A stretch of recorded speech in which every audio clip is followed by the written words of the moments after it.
వ్యవసాయం అంటే ఇంతేగా, గట్ల మీద నిలబడి పనులు చేయించడమే కదా అనే స్టేజ్ నుండి అబ్బో గట్ల మీద నిలబడి పనులు చేయించడం కూడా నేర్చుకోవాలనే స్టేజ్కి వచ్చా.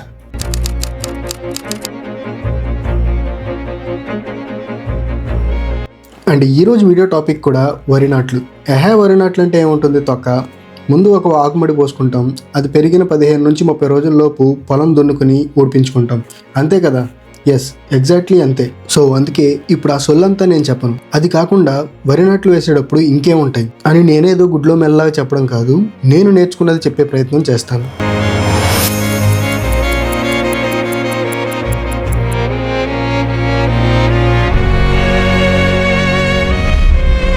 Nothing was changed except the experience.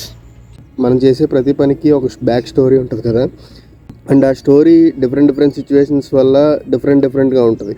End result ఒకటైనా కానీ దాంట్లో ఇన్వాల్వ్ అయ్యే థింగ్స్ డిఫరెంట్గా ఉంటాయి కాబట్టి each story have a different case. So ఇప్పుడు నేను నాట్లు వేసినా కానీ అదే నాట్లు లాస్ట్ ఇయర్ వేసినా కానీ అండ్ అప్పుడు నేను పడిన స్ట్రగుల్ ఇప్పుడు నేను పడిన స్ట్రగుల్ సేమ్ కాదు. బట్ నాట్లు వేయడం అనేది కామన్ కదా, but I want to record and narrate the story of this time and compare it to the last time. And ఈ టాపిక్స్ చాలా తక్కువ మందికి ఉపయోగపడతాయి, ఎవరికైతే కొత్తగా వ్యవసాయం మొదలు పెట్టాలనుకుంటున్నారో వాళ్ళకి మాత్రం. అండ్ మ్యాక్సిమం పీపుల్కి ఇదంతా తెలుసు, అండ్ నేను చెప్పేది ఇదంతా కొంచెం ఓవర్ యాక్షన్ లా అనిపించిన just leave it. And hi, this is Rudy and welcome back to my documenting journey.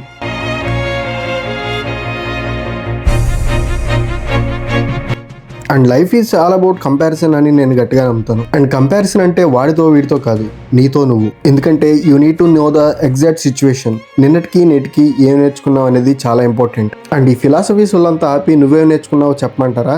Yes, అక్కడికే వస్తున్నా. అండ్ మీకు ఇదంతా అర్థం అవడానికి చిన్న పెట్టకథ చెప్తాను. అనగనగా ఒక రైతున్నాడు, ఆడికి ఒక 2 ఎకరాల పొలం ఉంది. కార్పొరేట్ జాబులు చేత కాదు, ఊర్లో 10,000 జీతానికి పని చేయలేడు. సరే, ఉన్న 2 ఎకరాల్లో వ్యవసాయం చేద్దామంటే పొలంలో బోర్ లేదు, నీళ్లు లేవు, వ్యవసాయం చేయడం తెలియదు. దెన్ అప్పుడు ఆ యువ రైతు వ్యవసాయం చేయాలంటే నీళ్లు మ్యాండేటరీ అని గ్రహించి అప్పు చేసి బోరేశాడు. కానీ అది ఫెయిల్ అయింది. 5 లక్షలు పెట్టి బోరేసిన చొక్క నీళ్లని బయటకు తీసుకురాలేకపోయాడు. అండ్ పాయింట్ నెంబర్ 1, నీళ్లు లేవు కాబట్టి పక్క రైతుని అడిగి అక్కడ నీళ్లు కొనుక్కుని వ్యవసాయం చేయడం మొదలు పెట్టాడు. కానీ నీళ్లు సరిపోలేదు. అండ్ అప్పుడే ఆ రైతుకి ఒక అడ్వర్టైజ్మెంట్ గుర్తుకొచ్చింది. అదేంటంటే కిన్లే అడ్వర్టైజ్మెంట్.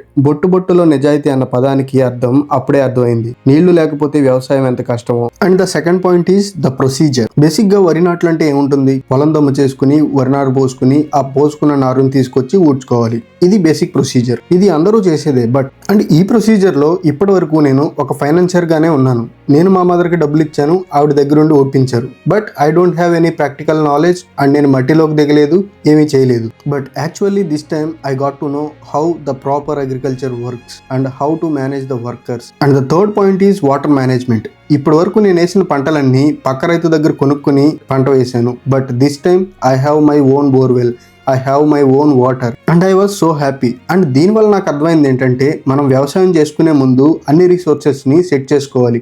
ఇన్ కేస్ నీకు సెట్ అవ్వకపోయినా అది ఓవర్కమ్ చేయగలిగినంత కాన్ఫిడెన్స్ నీకు ఉండాలి. And the fourth point is never neglect the agriculture. మన ఇంట్లో చిన్న పిల్లల్ని ఎంత అపురూపంగా చూసుకుంటామో మనం వేసిన పంటను కూడా అంతే అపురూపంగా చూసుకోవాలి. So that it will gives the fruitful results. And ఇది 2వ రోజు పొలం ఊడ్చిన తర్వాత. అండ్ ఈ వీడియోలో నేను మా పొలంలో నాట్లు ఎలా వేసాము, లేకపోతే దాని ప్రొసీజర్ ఏంటి, ఇలాంటివన్నీ చెప్పదలుచుకోలేదు. ఎందుకంటే అలాంటి వీడియోస్ మన ఇంటర్నెట్లో అండ్ యూట్యూబ్లో చాలా ఉన్నాయి. But I want to record myself so that I can relatable and I can see myself that last ఇయర్కి ఈ ఇయర్కి కంపారిటివ్గా ఎలాంటి డిఫరెన్సెస్ వచ్చాయి నా ఫార్మింగ్లో, అండ్ నా స్కిల్ ఎంతవరకు పెరిగింది, and what was the story behind the farming now and then. అప్పుడు చేసిన దానికి ఇప్పుడు చేసిన దానికి కంపారిటివ్ డిఫరెన్సెస్ ఏమొచ్చాయి అనేదాన్ని I want to just record and compare it my self.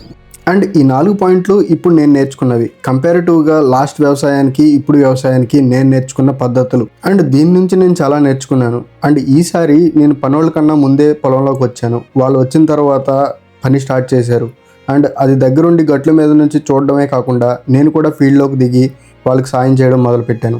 And time గడిచే కొద్దీ అక్కడ ప్రాసెస్ అంతా చాలా సక్రమంగా జరుగుతుంది. Because I have all the resources. And మా మదర్ కూడా వాళ్ళతో పాటు ఫీల్డ్లో దిగి పనిచేయడం మొదలుపెట్టింది. And she was very happy. And 3 గంటల వరకు పని చేసుకుని వర్క్ అంతా ఫినిష్ చేసుకుని ఇంకా ఇంటికి వెళ్ళాం.